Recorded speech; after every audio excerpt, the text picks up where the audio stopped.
Well,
That musical introduction is our way of saying, good morning, everybody, and welcome to another Sunday here at First Unitarian Society, where independent thinkers gather in a safe, nurturing environment, and a warm environment as well, to explore issues of social, spiritual, and ethical significance as we try to make a difference in this world. A statement of purpose that's very timely this Martin Luther King weekend. I'm Steve Goldberg, a proud, multi-talented member of this congregation, and I'd like to offer a special welcome to any guests, visitors, or newcomers. If this is your first time at First Unitarian Society, I think you'll find that you're in for a treat and that this is a special place. We invite you to join us for our fellowship hour right after the service. And speaking of the service, this would be a great time to silence those pesky electronic devices so that you can avoid the shame of public flogging. In just a minute, we will enter into a moment of centering silence so that we can be fully present with each other this morning. And we want to be present because as we experience the service, we're going to find that it touches our heart, stirs our spirit, and triggers one or two new thoughts. We're glad you're here. I invite you now into a moment of centering silence to be followed by our ingathering hymn.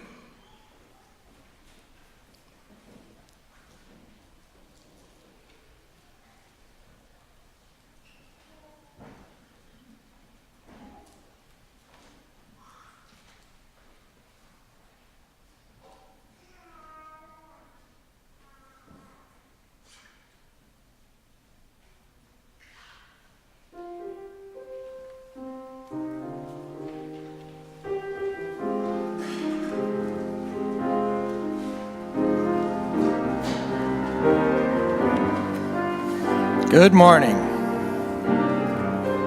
We are building a new way. We are building a new way. We are building a new way. Feeling stronger every day. We are building a new way. We are working to be free.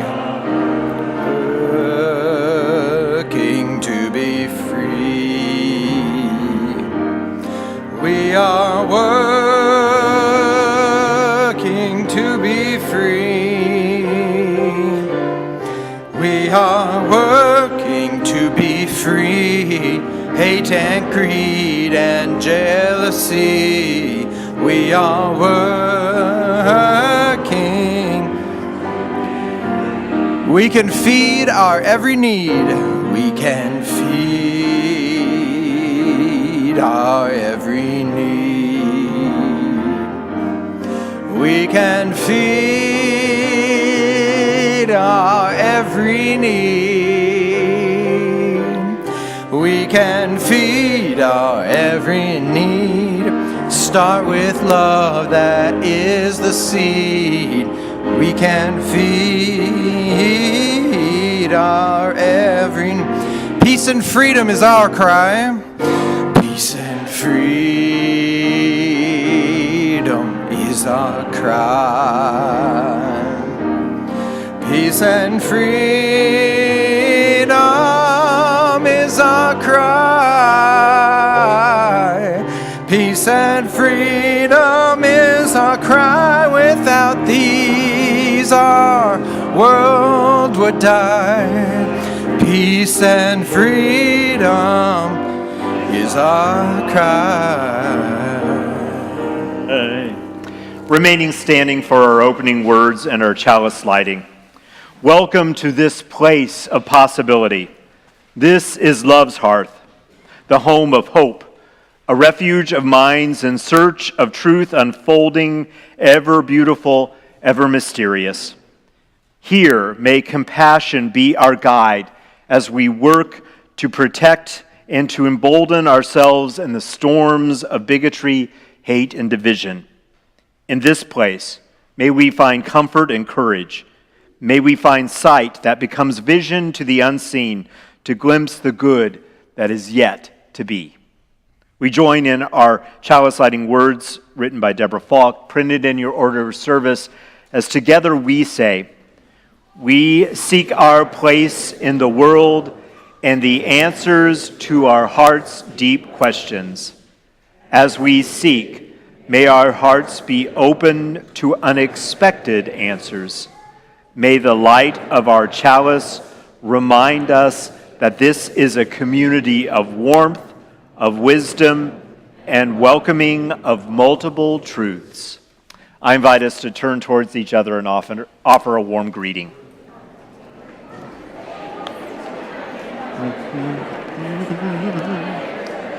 Hello, hello.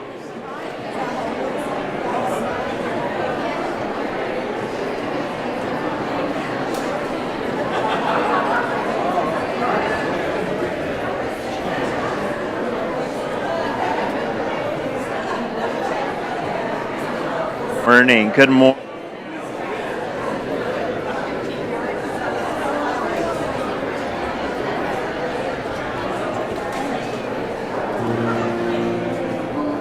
Go. Come join us up front if you'd like to be part of our Time for All Ages. We welcome anyone who would find it fun to be up here with us. Leslie and I are just perfectly wonderful people. You can join us. Yes, definitely. Hello. Hello, hello, hello.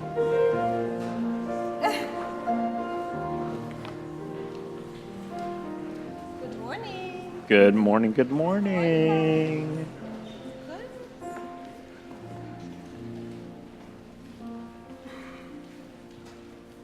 Welcome, everyone. We're so glad to have you with us this morning.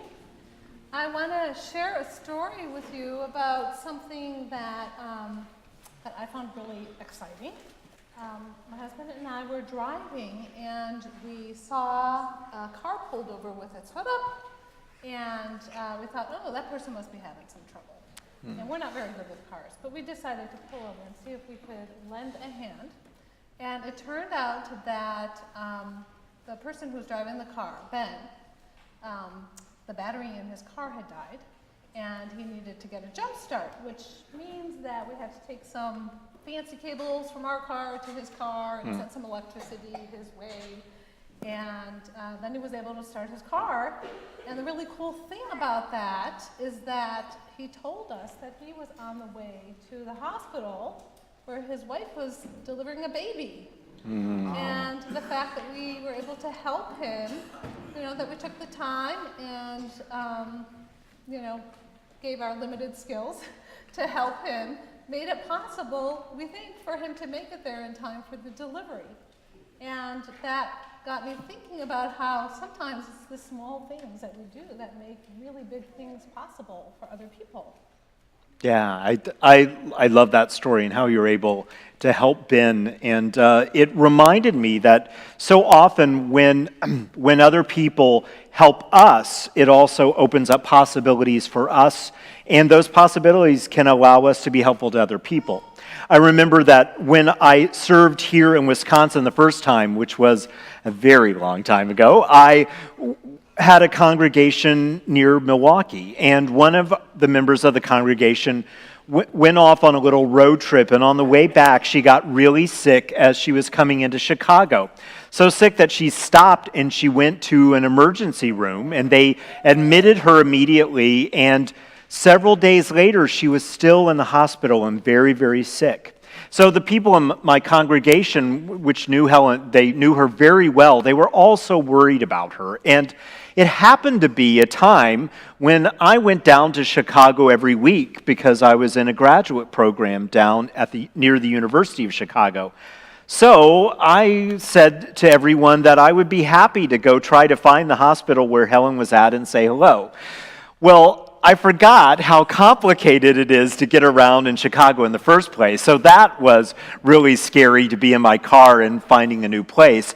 But then when I got to the hospital, it was huge. It took up several city blocks, and I walked in the front door, and The entry area was so gigantic and so busy and so hectic that I felt overwhelmed. I had no idea where to even ask for help. And I stood there, I'm sure, with such a look of being dazed and confused that finally a total stranger, this woman who was dressed in scrubs, came up to me and she said, "You look like you're really lost right now. Is there anything I can do to help you?" And I just explained quickly that I was there to see a friend of mine, Helen, and I showed her her name, and she said, "Well, come here, let's go look on the computer where she is." And so she helped me look up where Helen's room was. And when she saw where it was, she said, "Oh, you know, that room is all the way on the other side of this big complex, and you'll never find it by yourself. Why don't I help you find it?" And so this total stranger who worked at the hospital, and it turns out was on her lunch break, took part of her time to walk me across campus in a place I never would have found otherwise, so that I could visit this person who probably was very scared. And the thing is, because she took that time and she was so kind to me, it allowed me to not be so scared and overwhelmed, and to remember that I was there to be kind and let someone else know that people were thinking about her when she was sick and maybe feeling a little scared herself. And so by this woman, a total stranger, being kind to me, it opened up the possibility for me to really be with someone instead of all distracted and kind to them. And so when we do generous things, we just increase the possibility of kindness and goodness in the world. That's great. I wish I had met someone like that at the hospital across the street. I'm sure. At the hospital, excellent. Yeah, important place. Well, I think those are great stories because they remind us that we all have that power. All of us sitting here in this room, we all have that power to make things possible for other people when we stop and we offer kindness and we offer generosity and we take some time to be there for them. So we can all do that. And that also makes me think about how so many people at First Unitarian Society do that all the time. There's so many things that happen here that are made possible because people are very generous towards us. And so I brought along this wagon of possibilities, and there's a lot of stuff in here, and we can't look at all of them, but if it's all right with Doug, we're going to take a look at a couple. I'm excited. Let's see what we find. All right, let's see what we got. Oh, let's see. So, You go first. So I just take something out? Take something out. It's a little jar of money. Money. This looks kind of like my savings account, actually, looks like. So, so in terms of possibilities, this reminds me of a couple of things. One, that every Sunday when we receive our offering, when we are generous here and give what we can, that not only does it help this congregation do important work here and out in the world, but for instance, this Sunday, we will send half of our offering to the Urban League here in the greater Madison area so that they can help their work. And so we, by being generous here and doing what we can, we are able to help a lot of people. And also, this is the last day when we are collecting our guest at your table offerings. All through the holidays, we invited you to take home a guest at your table box. I hope a lot of you did that. And it was a way to remember through the holidays people all over the world that were in need. And so we will collect all of that money today and send it to the Unitarian Universalist Service Committee, and they will reach out to people all over the world on behalf of us and help them. And so there are a lot of ways that by giving our resources, we're able to create possibility. What else is in the wagon? Well, this looks interesting. Oh. Wow, look at that. Anybody hungry? This is a jar of chili, and the reason why this is in here is because last night, some of our coming-of-age teams and their elders were very, very busy here, making a chili dinner in the kitchen to bring over to the Porchlight Men's Shelter so that they could feed the men who were staying there who didn't have another place to sleep last night. And that was so awesome of them to be generous that way, to take their time and to prepare a really good hot meal for them so that those men could go to sleep not feeling hungry and hopefully sleep better, and hopefully they woke up this morning with a little more energy and enthusiasm for the day, and with healthier bodies, because it's cold out there and they need their bodies to be healthy. So this food made it possible for them to get a good night's sleep with a full tummy and hopefully have a better day today. Yeah, when it's this cold, it actually could save people's lives to have a safe place to sleep. Well, I'm going to take one more thing, and I'll just take the top thing, although I kind of wonder if this would have been better for you to choose. There's a photograph of people that are part of our children's religious education doing something outside. I bet it was not taken in the last 2 days, that's for sure. Tell me, Leslie, you probably know what this is. What is this a photograph of? I do know what that is. Do any of you know what that is? Do you know what the... No, close. It is outside, and it's a stomp. We call that a buffalo stomp. And it was our kindergartners and first graders stomping seeds into the ground of our prairie so that our prairie could grow and look more beautiful and be a home to more butterflies and bugs and help our environment. So that's what that's a picture of, our kids making our grounds more beautiful.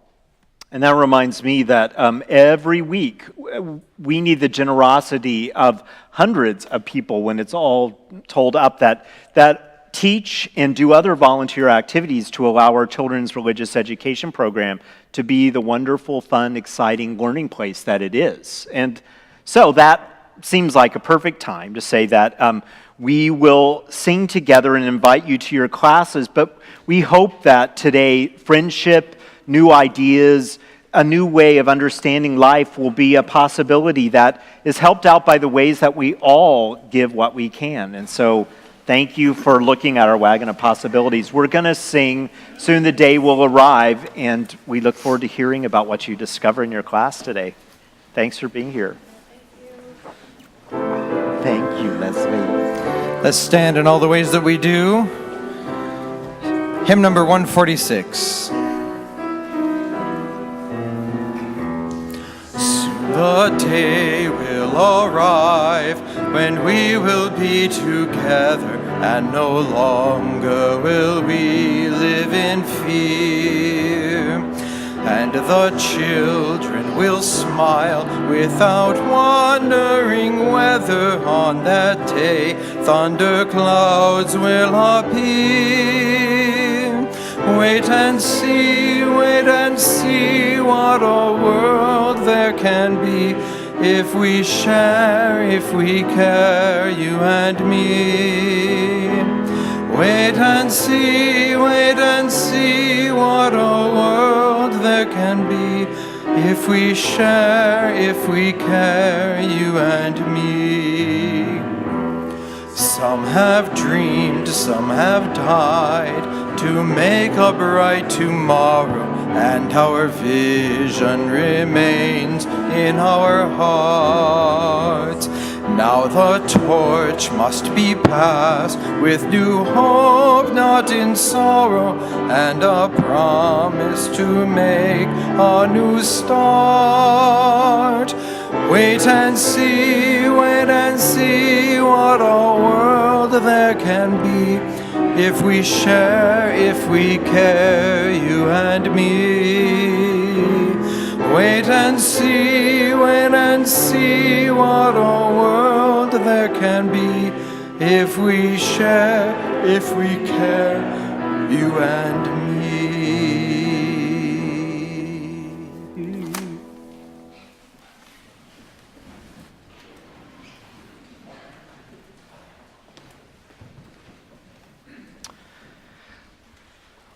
On this Martin Luther King weekend, instead of our reading, I invite us to a time of reflection together and meditation. I will use some words written about this weekend as a centering, but I invite us to join together in a moment. And that moment calls us to be present to all that is true in our lives, to let our breath for just a moment bring us into this place together as we breathe in, to feel fully in this space, and as we exhale, to let go of some of what may keep us from being fully present in this time. We gather this weekend and we give thanks for the life and ministry of Martin Luther King Jr. We remember him because of the dreams that he embodied in his life and the possibilities that he makes real for us. It is very tempting with all great people for us to sort of deify and perfect them when for every great mind it is their deep humanness that really is the place of greatness, and that is true for each of us as well. And so this morning we gather with full knowledge of each of our shortcomings and know that our lives set before us many tasks, and sometimes each of us feel that we are not equal to them. We fall short of our expectations of ourselves, and sometimes we are disappointed in others. We know that at times we feel like we don't know enough, are not always patient enough, and we find ourselves angry and frustrated. We feel we don't sometimes have the strength, or we lack the vision, and feel like we wait in vain for some deeper sense of what we can do in life. While it can be difficult sometimes to admit our shortcomings, especially to ourselves, may we use that as a place of deeper openness. Because here we are together, and for many of us, week after week, we invoke a spirit of openness and life together, knowing that none of us are perfect. We may not always feel wise. We may not always be as just in our lives as we would wish. But each of us is wonderfully and mysteriously human and alive. And by being together in community, by remembering the example of great people like Martin Luther King Jr., we may lean on some of the power of that legacy and that wisdom, knowing that they too, each in their own way, struggled with their humanity, and yet did what they could. We dedicate this time together for renewing our hope. We dedicate this time to remembering stories that give us courage. We sing songs together that remind us of a larger truth. And we speak and listen to words that give us wisdom. But most of all, may the touch of hands, the sight of faces familiar and unfamiliar, may the sound of voices lifted in song and affirmation restore in us some deeper faith that this world may be made whole and all its people one. May we just for a moment be together in a sense of deeply connected quiet, drawing on the common strength and power in this room to carry us forth to find the dream alive in us. May that quiet start now.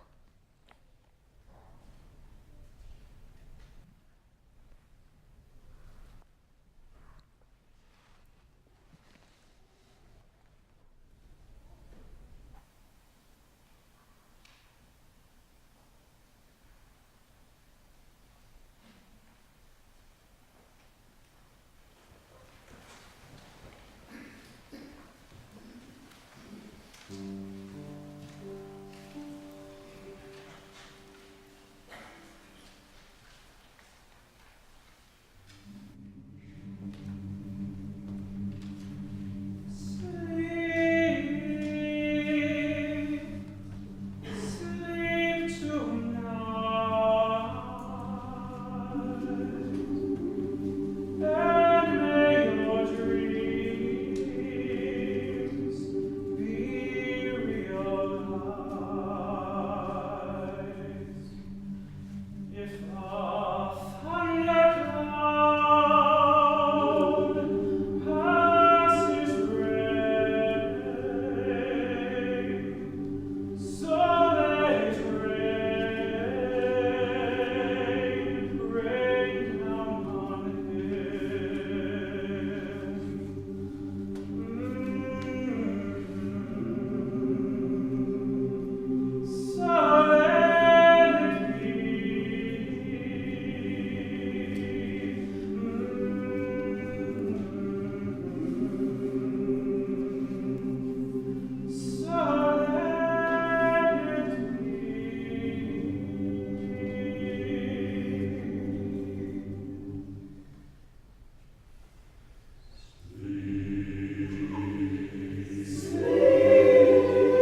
One Thursday afternoon, the phone rang, and when she answered the phone, on the other end, she heard the voice of her daughter, her graduate school daughter. And this was a Thursday, not their usual Saturday talk time, and that was unusual for Angela.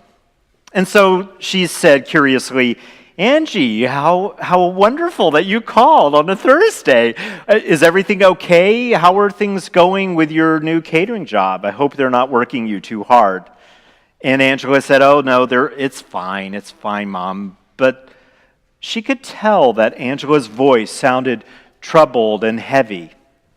And so a few moments later, there was a little pause, and she could tell that Angela was mustering up her courage to ask something. And she said, "Mom, so as you know, it's coming to the end of my senior year, and as I get ready for graduation, I have so many expenses that are coming up, so many fees that I need to pay so that I can actually graduate. And even though I have this job, it will be at least 2 weeks before I'm paid, and I need to send in a deposit for my internship this summer. And I've looked so closely at my finances, and I just feel stuck, and I can't think of anything else to do. And I am so sorry to do this, but I need to ask you for some money if you can help me out." And she thought for a minute, embraced herself for the sticker shock that she was about to hear next, and said, "Well, how much do you need?" And with a deep breath, Angela said, "Oh, maybe $1,000, and truly, it would just be a loan. I would pay you back every month until I got it back to you." And instantly, she felt her stomach breathe a sigh of relief, and she was like, "Oh, thank God. Okay, Angela, we can do $1,000, no problem. We have plenty of money in savings. So how can we get you that money?" But there was quiet on the other end of the line. And as she waited for her daughter to speak again, she began to realize that she could hear very softly the sound of her grown daughter crying on the other end of the phone.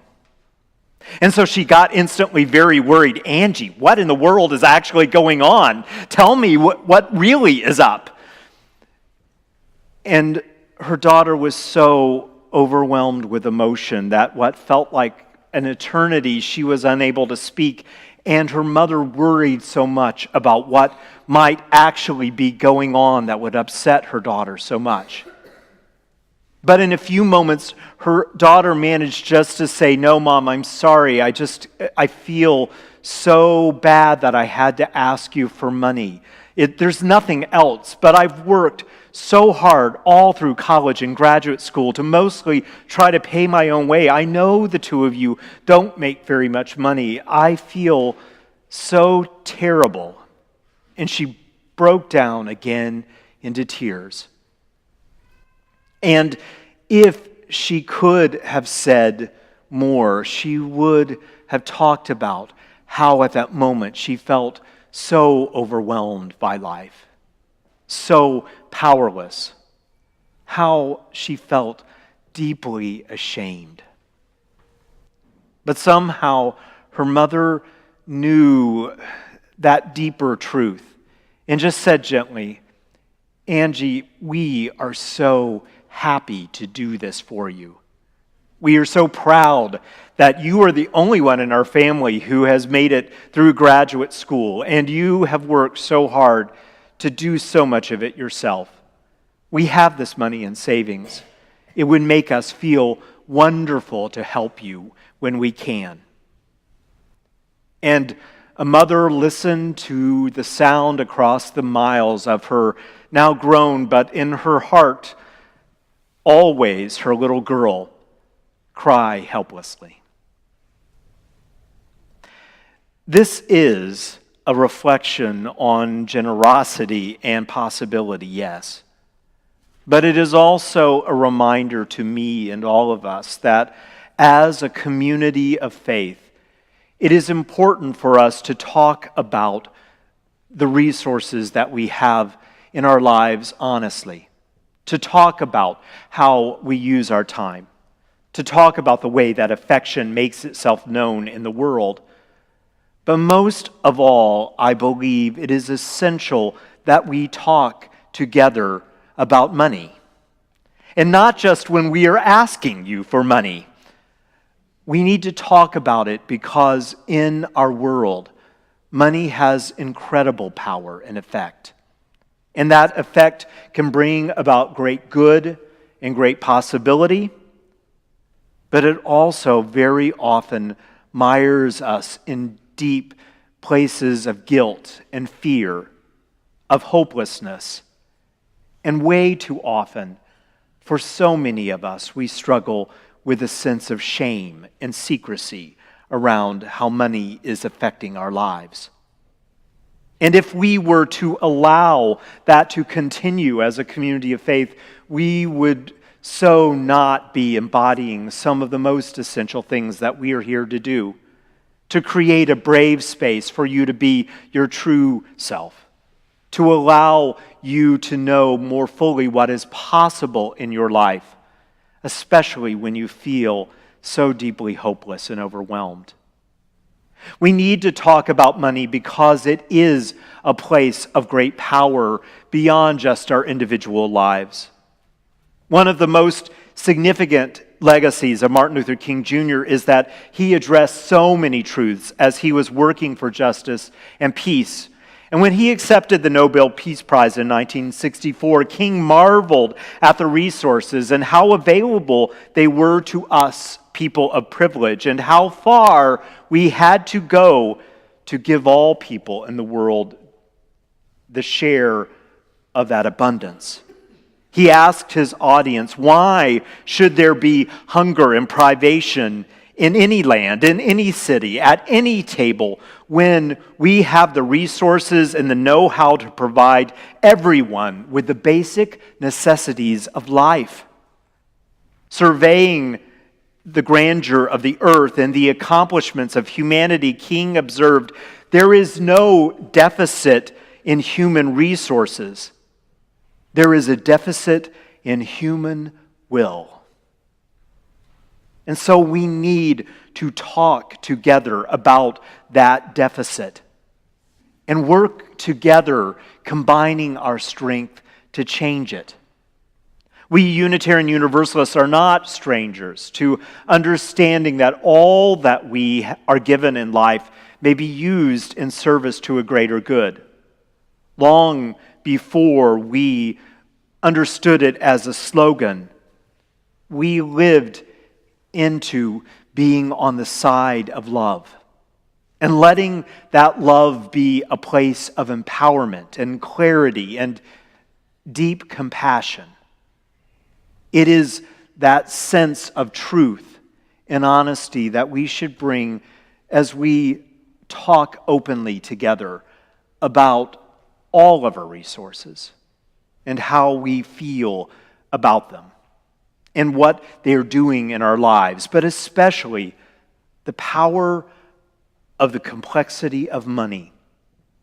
Jacob Needleman, the philosopher, wrote this: "What is most necessary for humanity and what is given to us in abundance are experiences, especially experiences of the forces within us.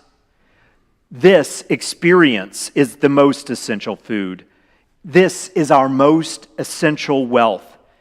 And if we consciously receive all of this abundance, the universe will pour into us what is called life in Judaism, or spirit in Christianity, or light in Islam, or power in Taoism." And so he concluded, if I had to say what I think the role of money is in human life, I would say that one needs money to live and to survive in the outer world. One needs money to fulfill one's obligation to the community and to nature. But that above and beyond this, the role of money is to serve as an instrument for getting understanding. Because Needleman knew that in the way that we relate to such a mysterious and powerful force as money, the way that we utilize that resource in our lives, to really understand that is to understand some essential spiritual truths about our existence. And to live in alienation from that understanding is to be further away from the possibility of our lives. The thing is that by grappling with our belief and our relationship with money, again and again, we are asked to examine three essential, sort of powerful falsehoods that money and other significant forces face us with. Falsehoods that are illusions and keep us from living a real life.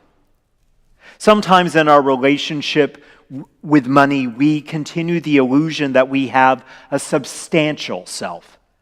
There's always more that we embody in any moment, but so much of how we define ourselves is through the kind of job that we have, the financial resources that we have, the beauty and size of our home, the things that we possess as indicators of our true value. But all of those things are possibilities of distraction from what is really true.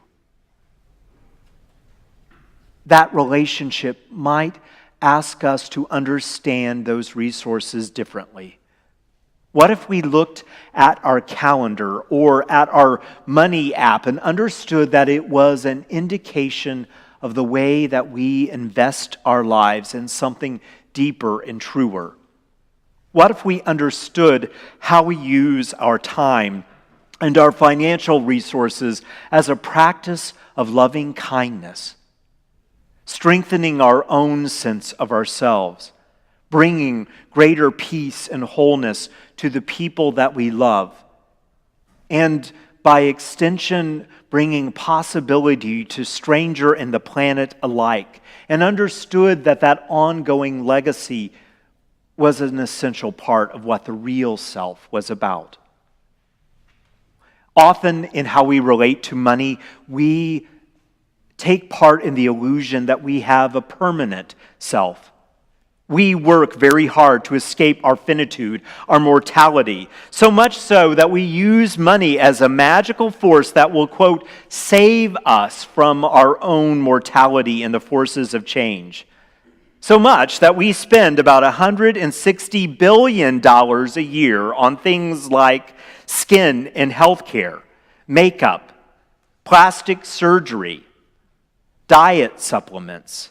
We actually spend double the amount on these products than we do on education. And the thing is, money will never stop us from aging, no matter how much of it we have. Money can never stop change or really address our fear.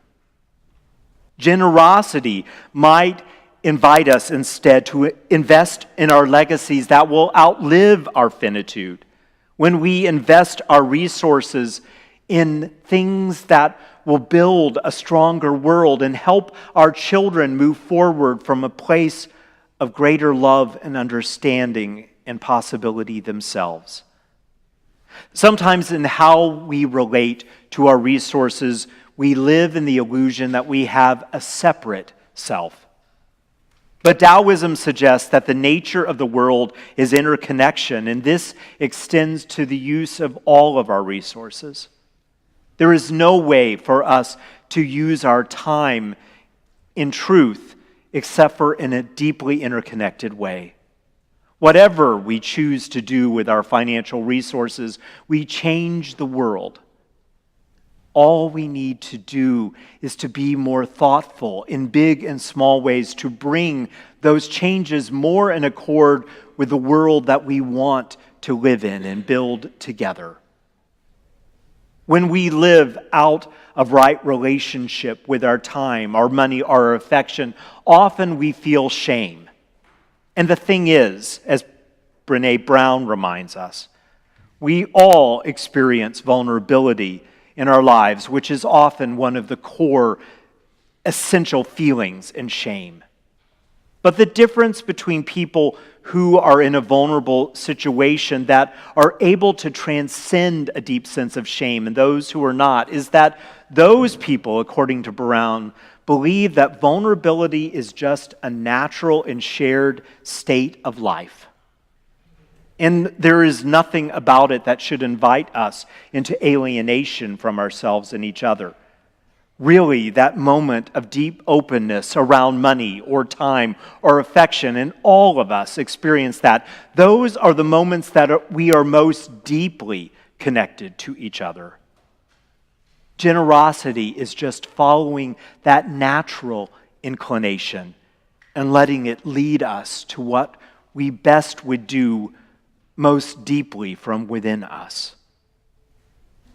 It is important for us to talk together about our resources, to make this a place of openness and bravery, to create space for us to talk about what really matters.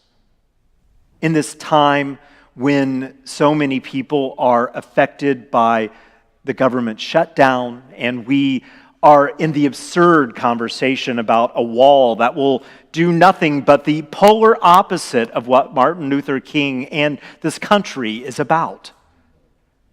We must be able to talk about what really matters. We must find in that conversation a generous spirit. May that power, that path, that truth invite us forward together. Amen. And blessed be.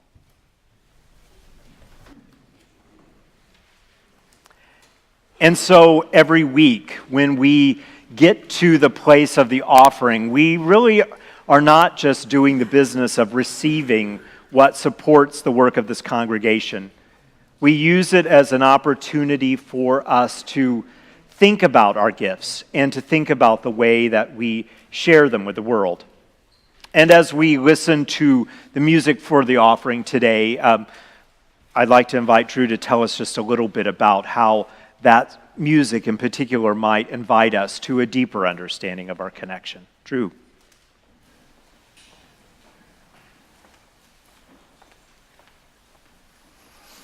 We're all familiar, of course, with Martin Luther King Jr.'s famous "I Have Dreams" speech.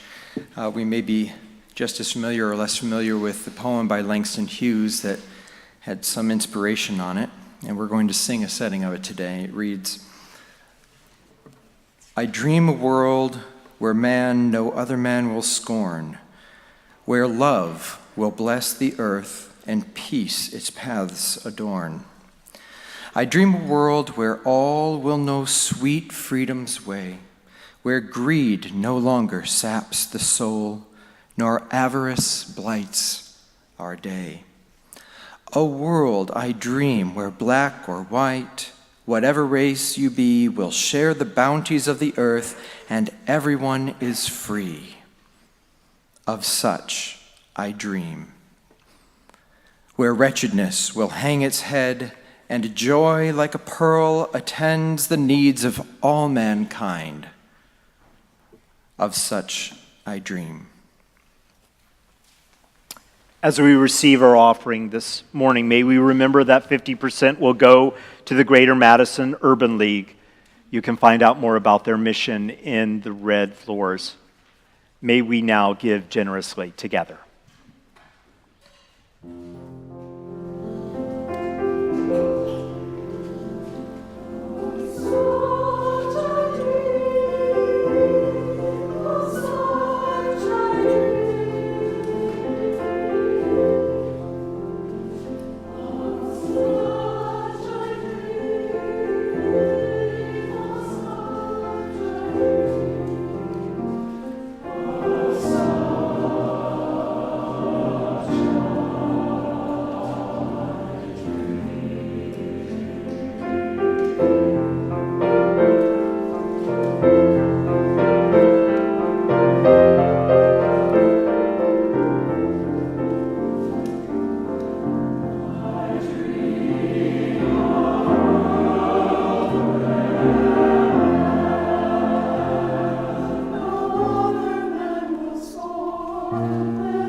There are many ways that we embody that generosity here at FUS. And when we thank folks who are part of helping make our worship services work, it is a reminder that we each give what we can, and that any given week, usually there are important tasks that don't have someone to do them here. And so there's always some small but important way for us to help each other.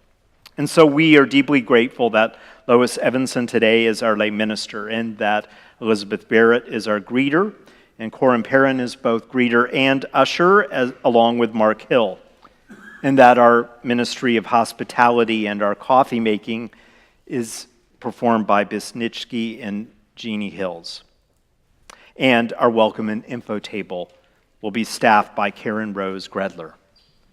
Without their help, this place is not as hospitable and does not run smoothly, so we are grateful for them. There are a couple of important opportunities that we want to let you know about. First of all, the FUS Sustainable Transportation Group has a table out in the coffee hour in the Commons, and they would love it if you would stop by today and take their 1-minute survey. They're trying to find ways to help our services be more accessible, joyful, and climate-friendly by arranging ways for people to share rides to and from church. And so I hope that you'll take just a moment to let them know how you can be a part of that.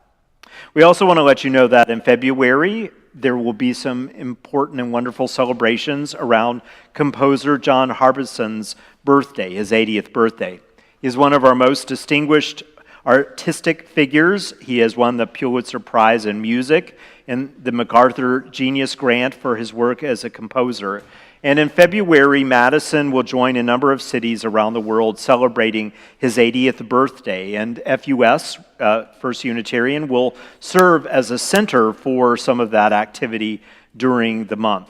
We will dedicate 2 of our Friday noon musicales to Harbison's music, with the composer in attendance, and a couple of our worship services during that month will utilize some of his music, and he will be part of our service that day as well. So pay attention in the red floors and in the newsletter for more information about that.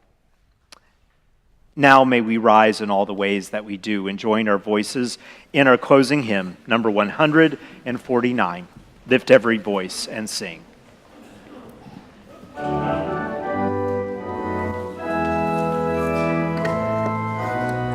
This is the African American national anthem, so sing it with pride.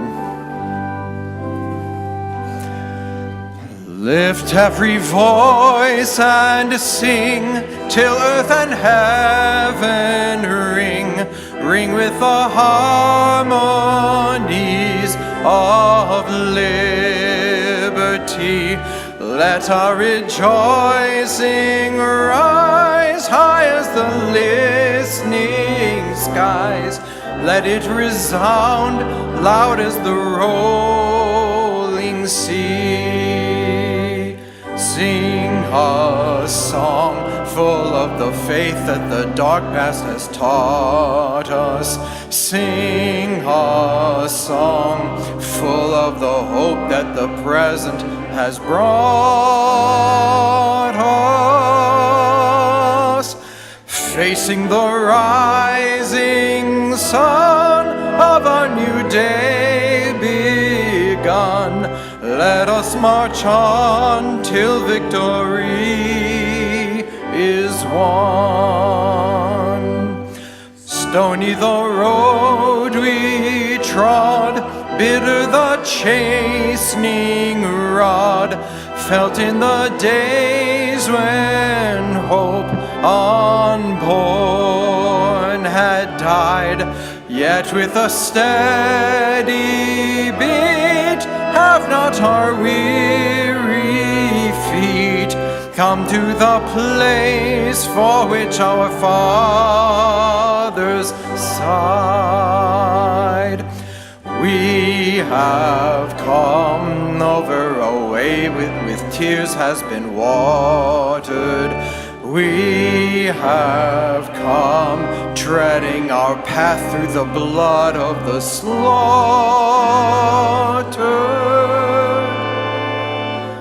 Out from the gloomy past, till now we stand at last, where the white gleam of a bright star is cast. God of our weary years, God of our silent tears, Thou who hast brought us thus far on the way, Thou who hast by Thy might led us into the light, keep us forever in the path we pray. Lest our feet stray from the places, our God, where we met Thee, lest our hearts, drunk with the wine of the world, we forget Thee. Shadowed beneath Thy hand, may we forever stand, true to our God, true to our native land. Now, as we go forth, may we remember that each of us is an artist whose task it is to shape life into some semblance of the patterns that we dream about. And the molding is not just of self alone, but of shared tomorrows and times we may never see. So let us be about that great task. We extinguish this light, but not the light of deeper and larger wisdom, not the fire of justice or our commitment to deeper principles, and not the warmth of human community and love. These remain until we gather in this place again. Before we move on into our day, may we take another moment together in worship as we receive the gift of music.